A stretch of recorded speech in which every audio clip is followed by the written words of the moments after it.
Let's talk about Lego. Hey Lego fans, how you doing? It's Andy here. Thanks for taking me along. I do appreciate it.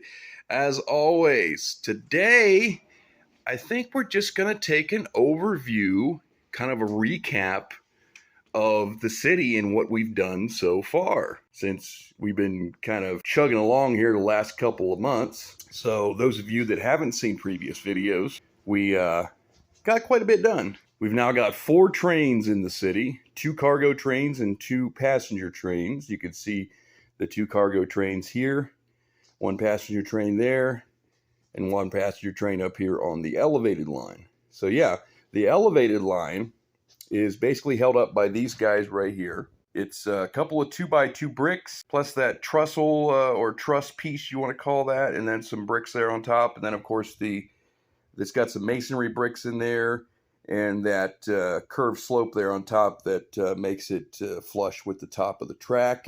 The track is ballasted and tiled off with 2x4 light gray tiles. And then here on the curves, we have 1x4 light gray tiles, and on the inner curve, we have 1x3 light gray tiles. That pretty much is how the elevated line is set up. We have a support. On the straight parts, we have a support every other piece of track. So every 16 studs. And then on the corners, we have to have basically every piece of track needs to have a support on the corners. Road plate wise, well, I've got one big long road here in the center of the city that goes clear over almost over to the other end.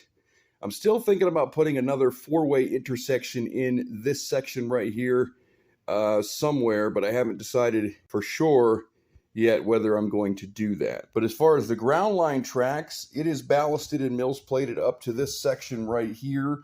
It still needs to go all the way across this backside around that corner right there and then to the other side. So we'll get busy on that here before too long. In terms of buildings, we've got 4 buildings here. We've got the modified toy store, which I made a little bit bigger than the original. That's the 3-in-1 creator toy store. We got the modular bookshop.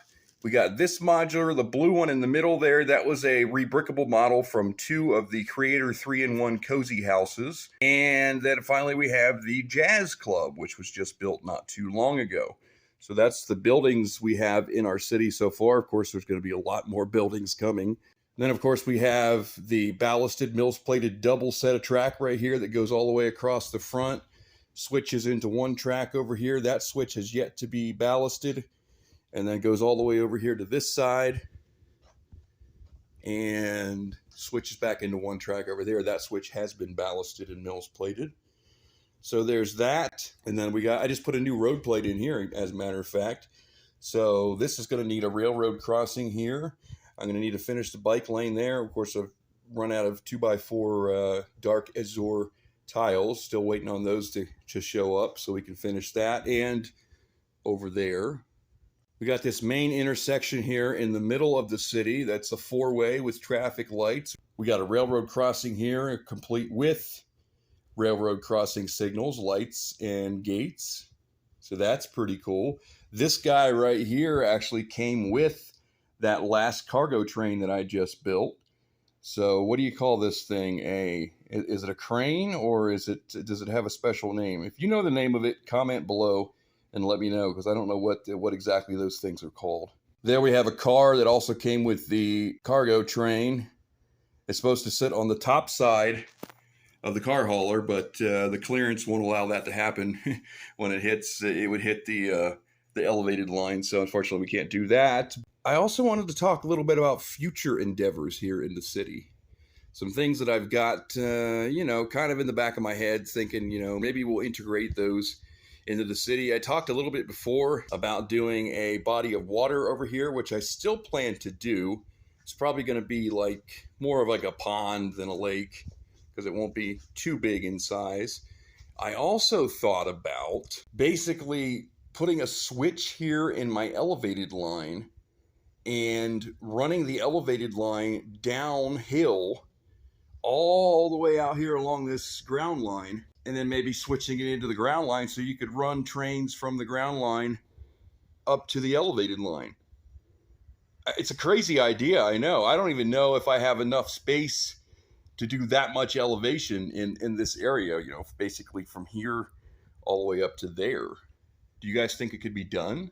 I don't know what the maximum elevation that these trains will run on, but I don't imagine it's too steep. So that's just some thoughts I had running around. I mean, I think it would be cool to do if it is possible to do. So, other than that, let's see. Obviously, I plan to build a lot more modular buildings and a lot more buildings, period, in the city to fill this area in, to fill this other area on the other side of the road. There's going to be a lot more trees.